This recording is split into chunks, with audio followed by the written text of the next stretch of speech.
Welcome back to Toledo Clinic TV. In this segment, we're going to be talking about circadian rhythm disorders, and our guest is sleep specialist Dr. Naeem Lughmani. This is pretty common among shift workers in particular, correct? Yes. Yeah. And so it has to do with your body just following the pattern of sleep. So actually, the way we normally sleep is that there are two things has to happen so that we can fall asleep. One, it has to be right time. We call it circadian rhythm. So there is a time at night, typically it's around between 10 and 11, where we start producing melatonin, and our body starts getting ready to sleep. So that, and then in the morning time, the melatonin stops, and then we're ready to wake up. So this is called circadian rhythm. So so you have to have a right time. For example, you have to be in bed at 10 o'clock for it to fall, but that's not the only thing. The other thing we need to fall asleep is what we call sleep debt. Means how many hours have you stayed awake before that time that you went to the bed? So a combination of sleep debt of say 16 hours and now the right time to fall asleep where your melatonin is kicking in, then you would fall asleep. So that's normal, every day it happens. Now, circadian rhythm is fixed. It happens at that time. You know, we have, over the years, we have done that. So it's fixed at 10 o'clock at night, for example, if your circadian time is, that's the time. So what happens in shift work? So now suddenly you have at 10 o'clock as your job starts. So you go there and now your body is saying, you know, melatonin is coming out and they want to sleep. The body says, go sleep, and then you have all the, you know, you have to stay and work. So that's, you feel tired, you feel fatigued. The body is trying to make you sleep, all the systems are activated, and then, but you have to work.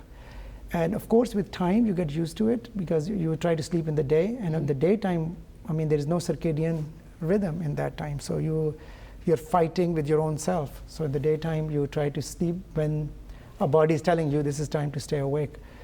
So with time, people do get used to it, actually, except for 1/3 of shift workers. Most people do get used to it. Because their circadian gradually shifts, melatonin starts producing at that time.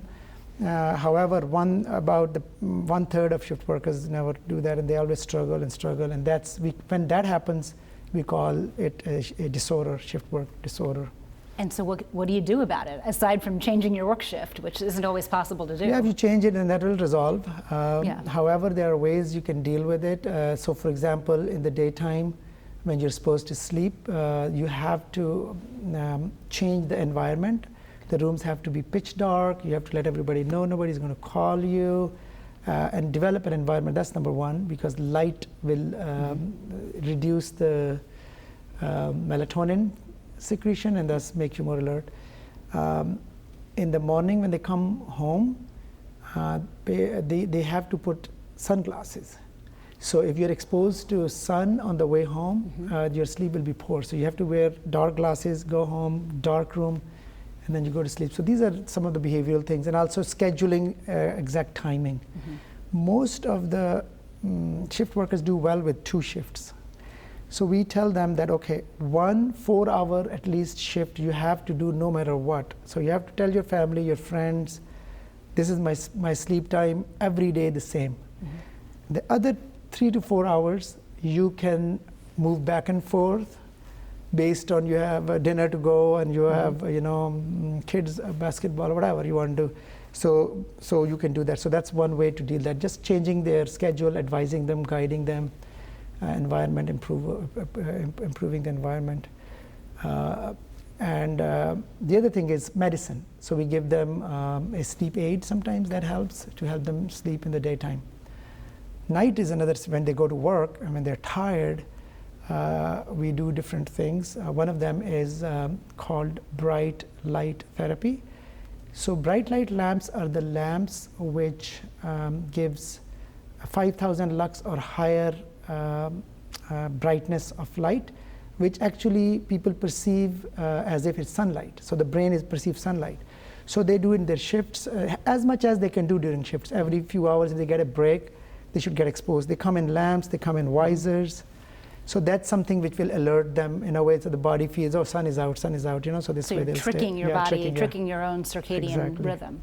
So that's one thing, and of course there is, if that does not work, One can use a medicine which will alert you. Modafinil and armodafinil are two medicines which have been approved for shift work disorder, which are stimulants, wake promoting agents. So we use that to help them stay alert.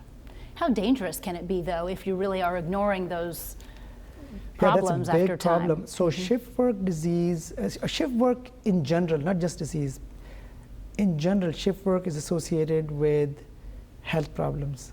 First of all, they're always sleep deprived. An average shift worker sleeps at least 1 hour less than a non-shift worker. People with shift worker disorder, it's more than 90 minutes deficiency every day, so they're sleep deprived. And what that does is they go home, a lot of them get into accidents, so motor vehicle crashes, mood disorder, depression, anxiety, emotional issues. Then health risks, they're more likely to get diabetes, they're more likely to get hypertension. So there are real health risks associated with shift work in general, and of course shift work disease, they're a lot more symptomatic. So if it's possible to change it. Otherwise, maybe seek help from a professional like yourself who can help the body adapt. Yeah. Okay, great. Thank you so much. You're welcome. We'll be right back.